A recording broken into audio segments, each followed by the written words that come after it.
बिस्मिल्लाहिर्रहमानिर्रहीम। अस्सलामु अलैकुम रहमतुल्लाहि व बरकातहू। कैसे हैं डियर स्टूडेंट्स? उम्मीद करता हूँ सब लोग ठीक होंगे। School base assessment SBA 2025 final term के पेपर स्टार्ट होने जा रही हैं। जैसे कि आप सब लोग जानते हैं 10 मार्च से आप लोगों के पेपर स्टार्ट हो रही हैं। End of year assessment subject है आप लोगों का साइंस, 8वीं क्लास का ये पेपर है। इसी वीडियो के अंदर उर्दू मीडियम और इंग्लिश मीडियम दोनों टाइप के पेपर्स को शामिल किया गया है, मुकम्मल तौर पे हल किया गया है। इस वीडियो के अंदर आप लोगों को तमाम मारूजी सवालात, चाहे आप लोगों की उर्दू मीडियम है चाहे आप लोगों की इंग्लिश मीडियम है, इसके अलावा हिस्सा इंशाइया सब्जेक्टिव पार्ट मुकम्मल तौर पे हल किया गया है। तो काइंडली वीडियो को कंप्लीट तौर पे वॉच कीजिएगा। जिन लोगों ने अभी तक चैनल को सब्सक्राइब नहीं किया उन सबसे हम्बल रिक्वेस्ट है, काइंडली चैनल को सब्सक्राइब करें, लाइक करें, शेयर करें, बेल के नोटिफिकेशन को ऑन कर लें ताकि आने वाली तमाम लेटेस्ट वीडियोस सबसे पहले आप लोगों तक पहुंच सकें। जी तो डियर स्टूडेंट, आप लोगों का ये जो पेपर है ये 100 नंबर पे मुश्तमिल होगा। इसमें आप लोगों को जो है 32 MCQs दिए जाएंगे, जिसके टोटल नंबर 48 होंगे। और बाकी आप लोगों को जो है हिस्सा इंशाइया दिया जाएगा, सब्जेक्टिव पार्ट दिया जाएगा जो कि आप लोगों ने सॉल्व करना होगा, जिसके टोटल नंबर 52 होंगे। ऑब्जेक्टिव प्लस सब्जेक्टिव कुल मिला के आप लोगों के 100 नंबर होंगे। और इस पेपर को हल करने का जो वक्त है वो 3 घंटे होंगे। जी तो डियर स्टूडेंट, क्वेश्चन नंबर 1 है, during which process do plants absorb oxygen and release carbon dioxide. तो इसका जो करेक्ट आंसर है वो ऑप्शन ए है, रेस्पायरेशन। इसके बाद क्वेश्चन नंबर 2 है हमारे पास, the human activity which is mostly affected by climate is dash. तो इसका जो करेक्ट आंसर है वो ऑप्शन डी है, फार्मिंग। क्वेश्चन नंबर 3 है, on which basis ecological pyramids are formed. तो इसका जो करेक्ट आंसर है वो ऑप्शन ए है, number and weight. Question number 4 है, which parts of the body act as effectors. तो इसका जो करेक्ट आंसर है वो ऑप्शन बी है, muscles and glands. Question number 5 है, which part of the brain is involved in making a painting. तो इसका जो करेक्ट आंसर है वो ऑप्शन सी है, राइट हेमिस्फीयर। क्वेश्चन नंबर 6 है, which type of neurons is responsible for carrying message from the brain to the muscles. तो इसका जो करेक्ट आंसर है वो ऑप्शन ए है, मोटर। क्वेश्चन नंबर 7 है, which of the following changes is caused bye environmental variation. तो इसका जो करेक्ट आंसर है वो ऑप्शन बी है, लैंग्वेज। क्वेश्चन नंबर 8 है, the function of the stem of the cactus plant is dash. तो इसका जो करेक्ट आंसर है वो स्टोर वाटर है, यानी ऑप्शन सी जो है इसका करेक्ट आंसर है। क्वेश्चन नंबर 9 है, in DNA structure thymine always pairs with. तो इसका जो करेक्ट आंसर है वो ऑप्शन डी है, साइटोसिन। क्वेश्चन नंबर 10 है, identify the bond that holds the two strands of DNA together. तो इसका जो करेक्ट आंसर है वो ऑप्शन सी है, हाइड्रोजन बॉन्ड। क्वेश्चन नंबर 11 है, biotechnological techniques can be use to develop vaccine against. तो इसका जो करेक्ट आंसर है वो ऑप्शन बी है, मीजल्स। नेक्स्ट है जी हमारे पास question number 12, how many elements are there in a short period of the predictable. तो इसका जो करेक्ट आंसर है वो ऑप्शन बी है, 2। क्वेश्चन नंबर 13 है, some metals can be changed into wires because metals are dash. तो इसका जो करेक्ट आंसर है वो ऑप्शन सी है, ductile. Question number 14, which gas is produced during the following chemical reaction. अगर zinc और प्लस हाइड्रोक्लोरिक एसिड को इकट्ठा किया जाए तो इसके दरमियान जो केमिकल रिएक्शन होता है तो इसके नतीजे में कौन सी गैस पैदा होती है। तो डियर स्टूडेंट, इसका करेक्ट आंसर जो है ए है, हाइड्रोजन गैस पैदा होती है। क्वेश्चन नंबर 15 है, which of the following reactions indicates displacement reaction. तो इसका जो करेक्ट आंसर है वो ऑप्शन डी है, zinc plus copper sulphate. Forward arrow बनाएंगे तो जिंक और सल्फेट जो है ये दोनों इकट्ठे हो जाएंगे और कॉपर एक साइड पे निकल जाएगा। तो यही जो है इसका करेक्ट आंसर है। Question number 16, how many electrons are transferred from the sodium atom in the given reaction. Sodium plus chlorine, तो ये जो है फॉरवर्ड एरो आ जाएगा, सोडियम क्लोराइड बन जाएगा। और इस सारे प्रोसेस के अंदर जो है एक इलेक्ट्रॉन जो है वो ट्रांसफ़र होता है। तो इसका जो करेक्ट आंसर है वो ऑप्शन ए है, 1। क्वेश्चन नंबर 17 है, identify endothermic reaction from the given examples. तो इसका जो करेक्ट आंसर है वो ऑप्शन डी है, cooking of an egg. Question number 18 है tartaric acid is obtained from. तो इसका जो करेक्ट आंसर है वो ऑप्शन बी है, टैमरिंड, यानी इमली से जो है टार्टेरिक एसिड जो है हासिल किया जाता है। क्वेश्चन नंबर 19 है what will be the pH value of a solution containing a higher concentration of hydrogen ions. तो इसका जो करेक्ट आंसर है वो ऑप्शन ए है, 0 और 3 के दरमियान। Question number 20 the SI unit of pressure is. तो इसका जो करेक्ट आंसर है वो ऑप्शन सी है, pascal. Question number 21 when an object experiences a balanced force then it. तो इसका जो करेक्ट आंसर है वो ऑप्शन सी है, remains stationary. Question number 22 when a paratrooper jumps air provides an opposing force equal to the gravitational force then he falls with speed. तो इसका जो correct answer है वो ऑप्शन डी है, constant. Question number 23 in which medium the speed of light is fastest. तो इसका जो correct answer है वो ऑप्शन ए है, air. Question number 24 after scattering from a prism light forms a band of 7 colours called. तो इसका जो correct answer है वो ऑप्शन सी है, spectrum. Question number 25 which phenomenon cause a pencil to appear bent in water. तो इसका जो correct answer है वो ऑप्शन ए है, refraction. Question number 26 which formula is used to find resistance in an electrical current. तो इसका जो correct answer है वो ऑप्शन बी है, voltage divided by current. Question number 27 the greater power is consumed in. तो इसका जो करेक्ट आंसर है वो ऑप्शन सी है, heater.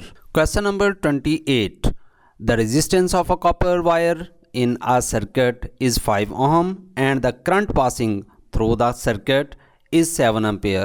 The voltage of the circuit will be dash. तो इसका जो करेक्ट आंसर है वो ऑप्शन बी है, 35 volt. Question number 29 which part of UPS convert the AC input of the main power supply to DC input which is stored in the battery। तो इसका जो correct answer है वो option D है, AC divided by DC rectifier. Question number 30 concave mirror dash sunlight in a solar cooker। तो इसका जो correct answer है वो ऑप्शन बी है, converts। क्वेश्चन नंबर 31 है the stars that are 3 or more times bigger than the sun are called। तो इसका जो करेक्ट आंसर है वो ऑप्शन डी है, massive stars। क्वेश्चन नंबर 32 है which type of the facility is use to send spacecraft. तो इसका जो करेक्ट आंसर है वो ऑप्शन सी है, लॉन्चिंग पैड्स। जी तो डियर स्टूडेंट, ये 32 जो है इंग्लिश मीडियम के पेपर के क्वेश्चन लिए गए थे जिनके एमसीक्यूज दिए गए थे। अब पहले जो है उर्दू मीडियम का पेपर देख लेते हैं और उसके बाद जो है इसका सब्जेक्टिव पार्ट जो है सॉल्व करती हैं।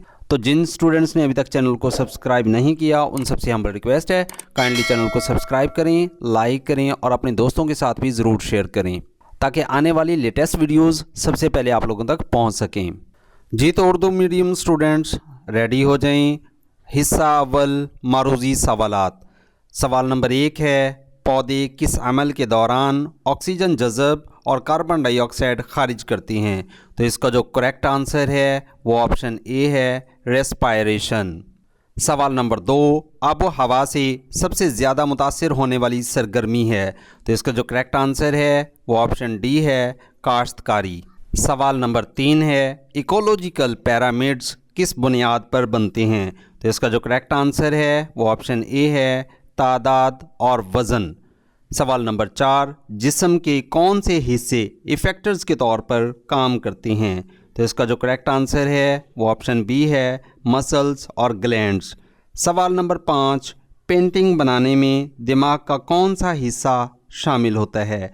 तो इसका जो करेक्ट आंसर है वो ऑप्शन सी है, दायां हेमिस्फीयर। उसके बाद है जी क्वेश्चन नंबर 6 न्यूरॉन्स की कौन सी किस्म दिमाग से मसल्स तक पैगामात ले जाने की ज़िम्मेदार होती है। तो इसका जो करेक्ट आंसर है वो ऑप्शन ए है, मोटर। सवाल नंबर 7 मदरजा झैल में से कौन सी तब्दीली इन्वायरमेंटल वेरिएशंस की वजह से होती है। तो इसका जो करेक्ट आंसर है वो ऑप्शन बी है, ज़बान। इसके बाद जी हमारे पास नेक्स्ट क्वेश्चन नंबर 8 कैकट्स के पौधे में तनने का क्या काम है? तो इसका जो करेक्ट आंसर है वो ऑप्शन सी है, पानी ज़ख़ीरा करना। सवाल नंबर 9 है, डीएनए की साख्त में थायमीन हमेशा किससे जुड़ता है? तो इसका जो करेक्ट आंसर है वो ऑप्शन डी है, साइटोसिन। क्वेश्चन नंबर 10 है, इस बॉन्ड्स की शनाख्त करें जो डीएनए के दोनों स्टेट्स को इकट्ठे जोड़े रखता है। तो इसका जो करेक्ट आंसर है वो ऑप्शन सी है, हाइड्रोजन बॉन्ड। सवाल नंबर 11, मंदरजा झैल में से किस बीमारी की वैक्सीन बायोटेक्नोलॉजिकल टेक्निक का इस्तेमाल करते हुए तैयार की जाती है? तो इसका जो करेक्ट आंसर है वो ऑप्शन बी है, खसरा।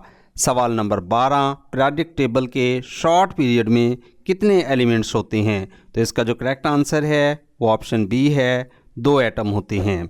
सवाल नंबर 13 है, कुछ मेटल्स को तारों में तब्दील किया जा सकता है क्योंकि ये मेटल्स हैं। तो इसका जो करेक्ट आंसर है वो ऑप्शन सी है, लचकदार। सवाल नंबर 14 है, मंदरजा झैल केमिकल रिएक्शंस में कौन सी गैस पैदा होती है? Zinc plus hydrochloric acid. जब इन दोनों को इकट्ठा किया जाता है तो फिर जो है हाइड्रोजन गैस पैदा होती है। सवाल नंबर 15 है, मंदरजा झैल में से कौन सा रिएक्शन डिस्प्लेसमेंट रिएक्शंस को जाहिर करता है? तो इसका जो करेक्ट आंसर है वो ऑप्शन डी है, जिंक प्लस कॉपर सल्फेट। ये जो है जिंक सल्फेट बनाता है और प्लस कॉपर बनाता है। क्वेश्चन नंबर 16 है, दिए गए रिएक्शंस में सोडियम एटम कितने इलेक्ट्रॉन्स मुंतकिल करता है? तो इसका जो करेक्ट आंसर है वो ऑप्शन ए है, 1। सवाल नंबर 17 है, मंदरजा झैल में से एंडोथर्मिक रिएक्शन की शनाख्त करें। तो इसका जो करेक्ट आंसर है वो ऑप्शन डी है, अंडे का पकना। सवाल नंबर 18 है, टार्टारिक एसिड जो है डैश से हासिल होता है? तो ये जो है इमली से हासिल होता है, इसलिए इसका करेक्ट आंसर जो है ऑप्शन बी है। सवाल नंबर 19 है, जिस सॉल्यूशन में हाइड्रोजन आयंस की कंसंट्रेशन ज़्यादा हो उसकी पीएच वैल्यू क्या होगी? तो डियर स्टूडेंट, इसका जो करेक्ट आंसर है वो ऑप्शन ए है, 0 से लेकर 3 के दरमियान होगी। सवाल नंबर 20 है, प्रेशर का एसआई यूनिट है? तो इसका जो करेक्ट आंसर है वो ऑप्शन सी है, पास्कल। सवाल नंबर 21 है, जब किसी ऑब्जेक्ट पर मतवाजन फोर्स असरअंदाज होती है तो ये उसको डैश। इसका जो करेक्ट आंसर है वो ऑप्शन सी है, साकिन रखती है। सवाल नंबर 22 है, जब एक पैराट्रोपर छलांग लगाता है तो हवा एक मुखालिफ फोर्स फराहम करती है जो ग्रेविटेशनल फोर्स के बराबर होती है, फिर वो डैश स्पीड से नीचे गिरता है। तो इसका जो करेक्ट आंसर है वो ऑप्शन डी है, यकसां। क्वेश्चन नंबर 23 है, रोशनी की स्पीड किस मीडियम में सबसे ज़्यादा तेज़ होती है? तो इसका जो करेक्ट आंसर है वो ऑप्शन ए है, हवा। सवाल नंबर 24 है, प्रिज्म में मुंतशिर होने के बाद रोशनी 7 रंगों का एक बैंड बनाती है, जिसे कहते हैं? तो इसका जो करेक्ट आंसर है वो ऑप्शन सी है, स्पेक्ट्रम। सवाल नंबर 25 है, किस मजहर की वजह से पेंसिल पानी में मुड़ी हुई दिखाई देती है? तो इसका जो करेक्ट आंसर है वो ऑप्शन ए है, रिफ्रैक्शन। सवाल नंबर 26 है, इलेक्ट्रिकल सर्किट में रेजिस्टेंस मालूम करने के लिए कौन सा फार्मूला इस्तेमाल किया जाता है? तो इसका जो करेक्ट आंसर है वो ऑप्शन बी है, वोल्टेज डिवाइडेड बाय करंट। इसके बाद जी हमारे पास सवाल नंबर 27, सबसे ज़्यादा पावर डैश में इस्तेमाल होती है? तो इसका जो करेक्ट आंसर है वो ऑप्शन सी है, हीटर में सबसे ज़्यादा पावर इस्तेमाल होती है। सवाल नंबर 28, एक सर्किट में कॉपर वायर की रेजिस्टेंस 5 ओहम है और सर्किट में से 7 एम्पियर करंट गुजर रहा है, तो सर्किट का वोल्टेज होगा? तो इसका जो करेक्ट आंसर है वो ऑप्शन बी है, 35 वोल्ट। सवाल नंबर 29 है, यूपीएस का कौन सा हिस्सा मेन पावर सप्लाई के एसी इनपुट को डीसी इनपुट में तब्दील करता है जो कि बैटरी में स्टोर हो जाता है? तो इसका जो करेक्ट आंसर है वो ऑप्शन डी है, AC divided by DC rectifier. सवाल नंबर 30 है, सोलर कुकर में कनकेव मिरर सूरज की रोशनी को डैश करता है? तो इसका जो करेक्ट आंसर है वो ऑप्शन बी है, इकट्ठा करता है। सवाल नंबर 31 है, वो सितारे जो सूरज से 3 गुना या इससे ज़्यादा बड़े होते हैं कहलाती हैं? तो इसका जो करेक्ट आंसर है वो ऑप्शन डी है, मैसिव स्टार्स। और लास्ट क्वेश्चन है जी, क्वेश्चन नंबर 32, स्पेस क्राफ्ट भेजने के लिए कौन सी सहूलत इस्तेमाल की जाती है? तो इसका जो करेक्ट आंसर है वो ऑप्शन सी है, लॉन्चिंग पैड्स। जी तो डियर स्टूडेंट्स, अब मारूजी हिस्से के बाद बात कर लेते हैं सब्जेक्टिव पार्ट की। क्वेश्चन नंबर 33 का फर्स्ट पार्ट है, right the names of parts of the hind brain. Hind brain के हिस्सों के नाम लिखें। तो डियर स्टूडेंट आंसर नोट कर लें। Number 1 cerebellum, number 2 pons, number 3 medulla oblongata. Urdu medium students आप लोग भी जो है आंसर नोट कर सकते हैं। हाइंड ब्रेन के हिस्सों के नाम लिखें। Number 1 cerebellum, number 2 pons, number 3 medulla oblongata.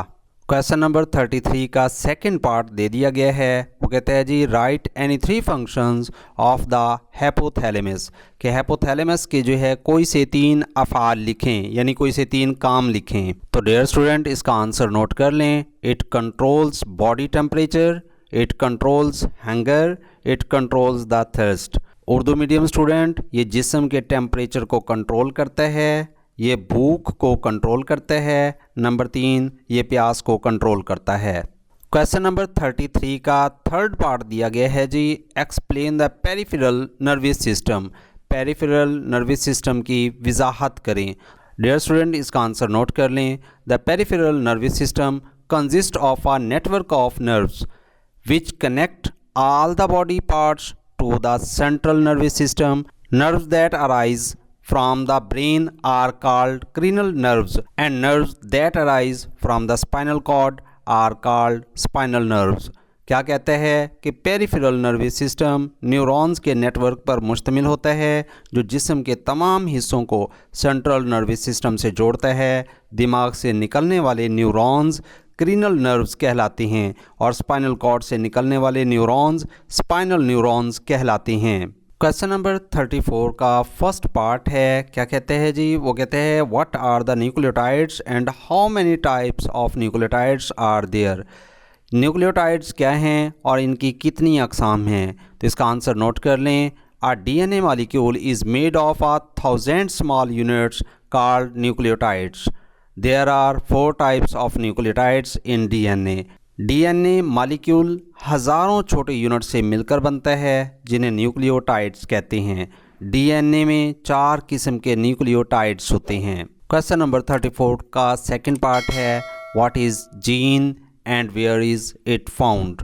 Gene क्या है और ये कहाँ पाए जाते हैं। तो डियर स्टूडेंट इसका आंसर जो है नोट कर लें। The basic physical and functional unit of heredity is called a gene.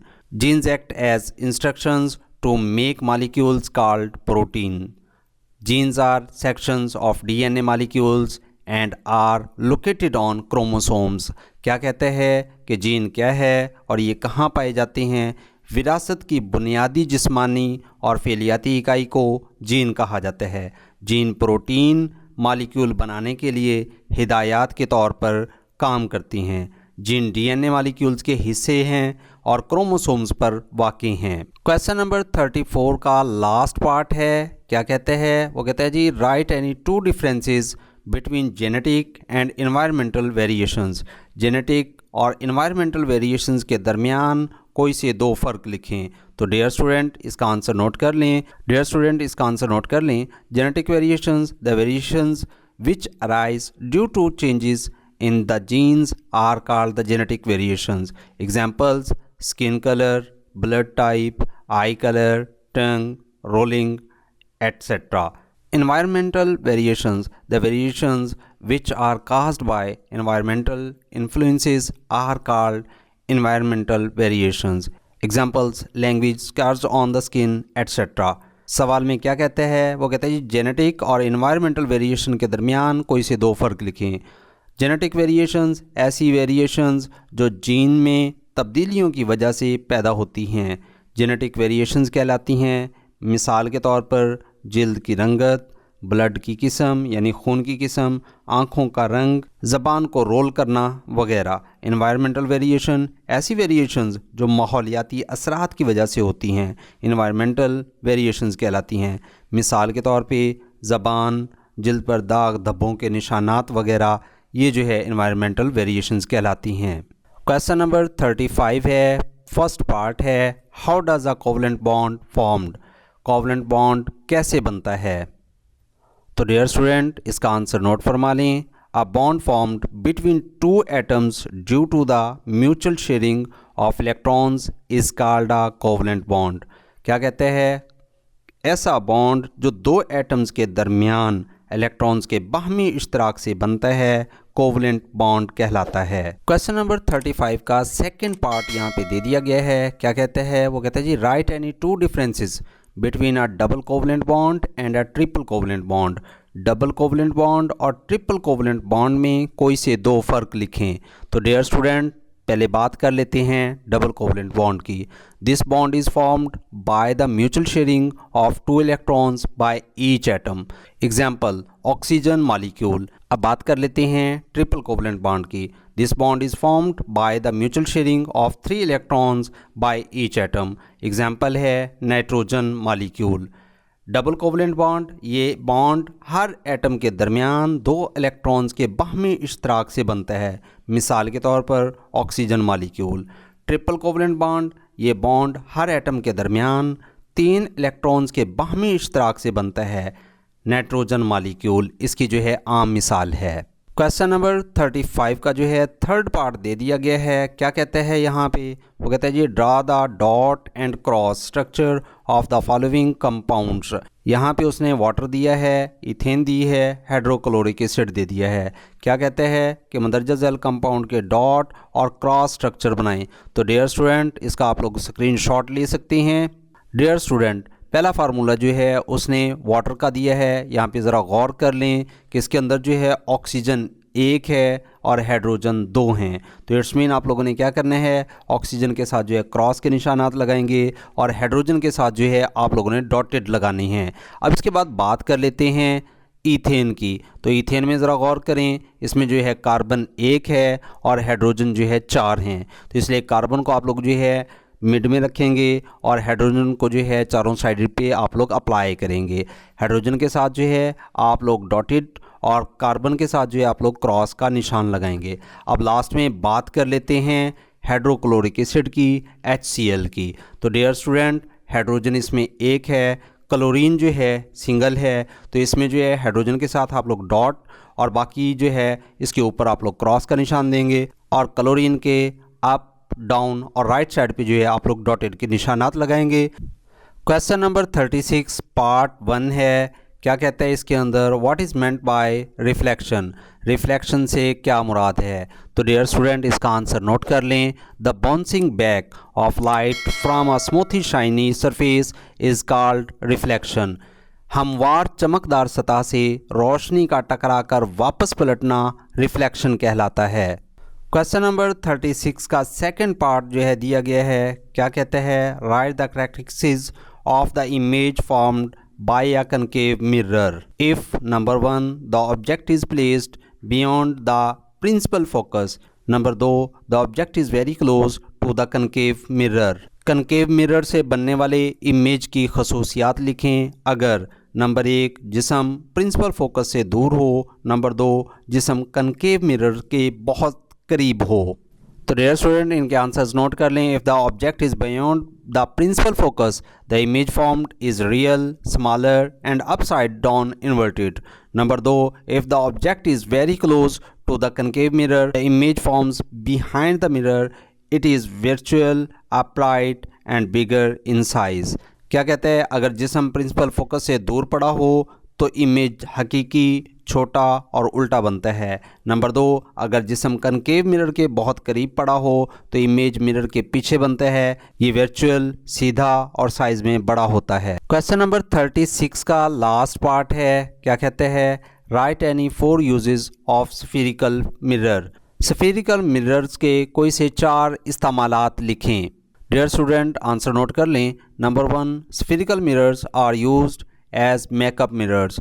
Number 2 they are used by the dentist to examine the teeth of a patient. Number 3 they are used in the headlight of vehicles. Number 4 spherical mirrors are used as security mirrors in shops. Number 5 they are used to street lights. Number 6 they are used as rear view mirrors in vehicles. क्या कहते हैं? Number 1, spherical mirror जो है makeup mirror के तौर पर इस्तेमाल होते हैं। नंबर 2, दांतों का डॉक्टर मरीज़ के दांतों के मुआयने के लिए स्फेरिकल मिरर इस्तेमाल करता है। नंबर 3, ये मिरर गाड़ियों की हेडलाइट्स में इस्तेमाल होता है। नंबर 4, ये मिरर्स दुकानों में सिक्योरिटी मिरर के तौर पर इस्तेमाल होते हैं। नंबर 5, ये स्फेरिकल मिरर स्ट्रीट लाइट्स में इस्तेमाल होते हैं। नंबर 6, स्फेरिकल मिरर गाड़ियों में रियर व्यू मिरर के तौर पर इस्तेमाल होते हैं। क्वेश्चन नंबर 37 का फर्स्ट पार्ट है what is a Pulsar. Pulsar क्या है? तो इसका आंसर नोट फरमा लें। If a neutron star is spinning it is called a Pulsar. It sends out radiations beams all around. क्या कहते हैं? अगर न्यूट्रॉन स्टार घूमता है तो इसे पल्सर कहते हैं। ये चारों तरफ रेडिएशंस भेजता है। क्वेश्चन नंबर 37 का सेकंड पार्ट दिया गया है right any 4 precautionary measures for the survival of astronauts in space. खला में खलाबाजों की बका के लिए कोई सी 4 एहतियाती तदाबीर लिखें। तो डियर स्टूडेंट आंसर नोट कर लें। Large space stations have been built in the space. Number 2, space suits for protection against the harsh of space. Number 3, air tanks that contain pressurized oxygen and nitrogen for breathing in space. Number 4, special food that are easy to carry. Number 5, pressurized compartment where astronauts can work without a space suit. खला में बड़े space stations बनाए गए हैं। Number 2, खला के ख़तरा से तहफ़्फ़ुज़ के लिए स्पेस सूट्स। नंबर 3, खला में सांस लेने के लिए एयर टैंक जिनमें प्रेशराइज्ड ऑक्सीजन और नाइट्रोजन होती है। नंबर 4, ख़ुसूसी खाने जो ले जाने में आसान हैं। नंबर 5, प्रेशराइज्ड कंपार्टमेंट जहां खलाबाज खलाई सूट के बगैर काम कर सकते हैं। क्वेश्चन नंबर 37 का लास्ट पार्ट है क्या कहते हैं? वो कहते हैं जी write any 2 differences between spiral and elliptical galaxies. Spiral और इलिप्टिकल गैलेक्सीज के दरमियान कोई से 2 फ़र्क लिखें। डियर स्टूडेंट नोट फरमा लें। Number 1, spiral galaxies a galaxy that has a flat disc like shape it rotates about it axis. Elliptical galaxies they look like flattened balls they do not rotate around their centres. क्या कहते हैं? Spiral galaxies flat disc की तरह शक्ल होती है, ये अपने एक्सिस के गिर्द घूमती हैं। इलिप्टिकल गैलेक्सीज ये फ्लैट गेंदों की तरह होती हैं या अपने मरकज़ के गिर्द नहीं घूमती। तो डियर स्टूडेंट ये था आप लोगों का साइंस का पेपर जो कि अल्हम्दुलिल्लाह हम लोगों ने मुकम्मल कर लिया है। अगर वीडियो आप लोगों को अच्छी लगी तो लाइक और अपने दोस्तों के साथ शेयर ज़रूर कीजिएगा ताकि उनका भी भला हो जाए।